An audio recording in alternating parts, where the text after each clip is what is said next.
Hi అండి. ఇప్పుడు కృష్ణుడి పాదాలు ఎలా వేయాలో చేతితో చూపిస్తాను చూడండి.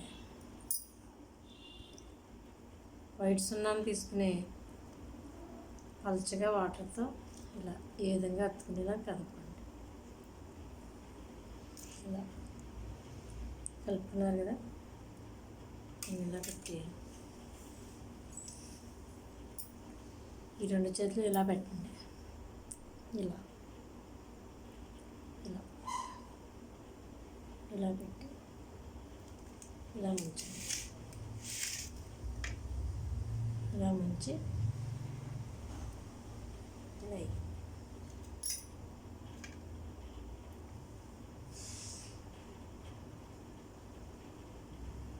వేసారు కదా, ఇదే చేత్తో వేళ్ళు ముంచండి.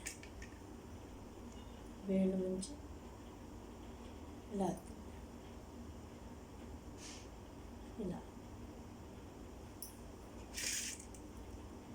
ఈ షేప్ సరిగ్గా రాకపోతే ఇలా రుద్దండి.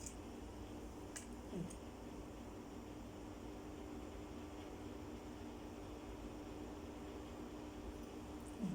చూడండి ఎంత బాగా వచ్చింది. అది ఇలా ఇలా వేసి ఇలా అతుకుని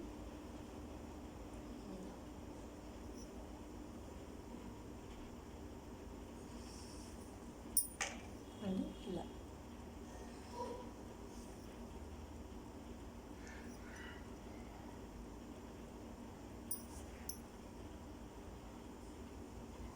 చూసారా ఎంత బాగా వచ్చినాయో. అచ్చు కృష్ణుడి పాదాలా వచ్చినాయి చూడండి. ఓకే, బాయ్ అండి.